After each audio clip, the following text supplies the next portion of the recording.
Hey guys, yesterday I saw Mickey 17, so I'm just gonna drop my quick review here, and yeah, if you wait until the end, I'll give you my rating out of 10. But basically, quick background.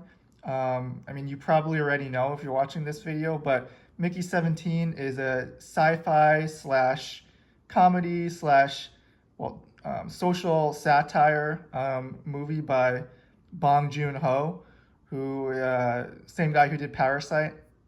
So yeah, probably a lot of film buffs were looking forward to this one, including me.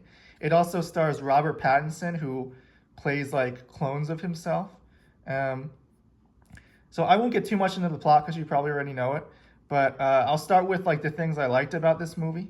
So Robert Pattinson, definitely another great performance from him, and I felt like he played the clones like just seamlessly. Like for if like he was just an actor that we didn't know, he could have just been a twin. Like not only his performance, but the effects were just so seamless that I wasn't even really thinking about it.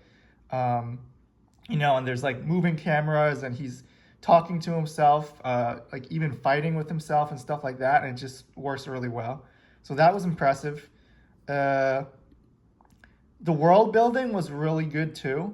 So even down to the little details, like on the ship that they were on, there were like these cleaning robots, and then there's like the cloning machine and stuff like that.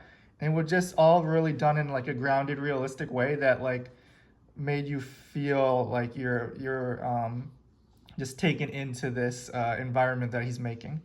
So that was good. And the effects overall were pretty good. Not too much stood out as like CGI. Maybe the little creatures, they call them creepers.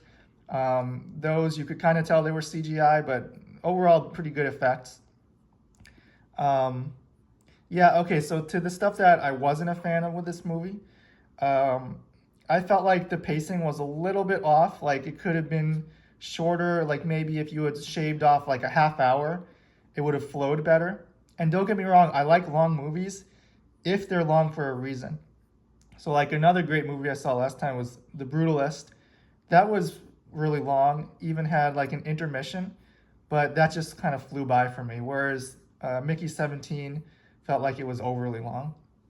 So besides the pacing, I did feel like some of the performances were just not as good as Pattinson's. So like his kind of love interest, the girl that he likes, I don't know. I just felt like they didn't really have too much chemistry on screen. On screen, uh, and also the the guy played by Mark Ruffalo. Let me see if I could find it. Um, so he plays kind of this. He plays this kind of like buffoon guy, kind of like I guess capitalist leader that we're supposed to hate, basically. Um, let's see if I can just find. So yeah, this guy. So Mark Ruffalo. It's a little bit like his character in Poor Things, but it's like even more extreme. He just plays this kind of uh, dumb, mean, um, just guy that like there's basically no redeeming qualities about him. And I think he just plays it like too much like a comedy or satire to the point where like it's not interesting. Like I feel like you want someone who's bad, but you can kind of like if you put your mind in his like frame of view, you can kind of see where he's coming from and why he's this way, right? So that yeah, he's evil, but like you understand a little bit why, right? And that makes it more compelling, right? I know it's a comedy, but even for a comedy, you want a little bit of that. Like there's at least something that you can relate to.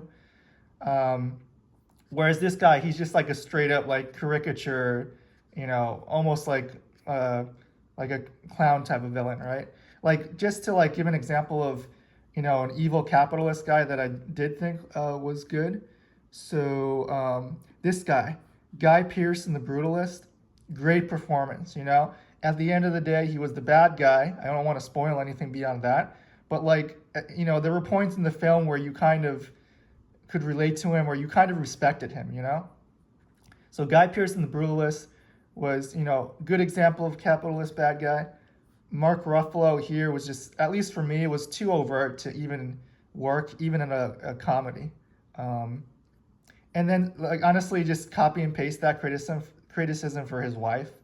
I just felt like their performances were just a little too over the top for me. And besides that, it just did have some like kind of cliches. So besides the capitalism cliche, it had the kind of you know colonizing a new planet and taking over the natives cliche. You probably know what I mean.